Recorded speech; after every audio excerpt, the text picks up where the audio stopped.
आताची एक महत्त्वाची बातमी समोर आलेली आहे। मंत्री तानाजी सावंत यांच्यावर मुख्यमंत्री नाराज असल्याची माहिती सूत्रांनी दिली आहे। रामदास कदम, आनंदराव अडसूळ, दीपक केसरकर यांच्यानंतर तानाजी सावंत यांच्यावरही मुख्यमंत्री एकनाथ शिंदे नाराज आहेत। गेल्या 24 तासांमध्ये सावंत यांची 2 वादग्रस्त विधानं त्यांनी केलेली होती। या वाचाळ नेत्यांना आवरण्याचं या शिंदेंपुढे आता आव्हान असणार आहे।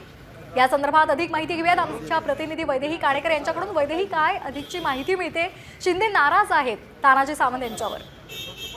नक्कीच जर आपण बघितलं तर गेल्या 24 तासांमध्ये ज्या पद्धतीची विधानं तानाजी सावंत यांनी केलेली आहे ती नक्कीच मुख्यमंत्री एकनाथ शिंदे यांच्यासमोर अडचणी निर्माण करणारी आहेत। कारण एकीकडे अजित पवार यांच्यासोबत कॅबिनेटमध्ये मांडी लावून बसल्यानंतर उलटी येते अशा संदर्भातलं विधान जाहीररित्या केल्यानंतर 24 तास व्हायच्या अगोदरच शेतकऱ्यांसंदर्भातली एक वादग्रस्त कमेंट जी आहे ती तानाजी सावंत यांची बघायला मिळाली होती। त्याच्यामुळे निश्चितच नाराजी जी आहे ती तानाजी सावंत यांच्या संदर्भात मुख्यमंत्र्यांची बघायला मिळत आहे। तानाजी सावंत यांना भेटायला बोलावलं असल्याची माहिती देखील सध्या सूत्रांकडून मिळत आहे। तसेच तानाजी सावंत यांच्या संदर्भात फोनवरून देखील चर्चा झाली असल्याची माहिती सूत्रांकडून मिळत आहे। त्याच्यामुळे एकूणच गेल्या अनेक दिवसांमध्ये ज्या पद्धतीने रामदास कदम किंवा आनंदराव अडसूळ किंवा दीपक केसरकरांनी जे विधान छत्रपती शिवाजी महाराज यांच्या संदर्भातलं केलं होतं, त्याच्यानंतर आता तानाजी सावंत यांची अशा पद्धतीची वादग्रस्त विधानं, त्याच्यामुळे एकनाथ शिंदे यांच्या समोर खरं तर अडचणी मोठ्या प्रमाणात वाढत असलेली बघायला मिळत आहे। आणि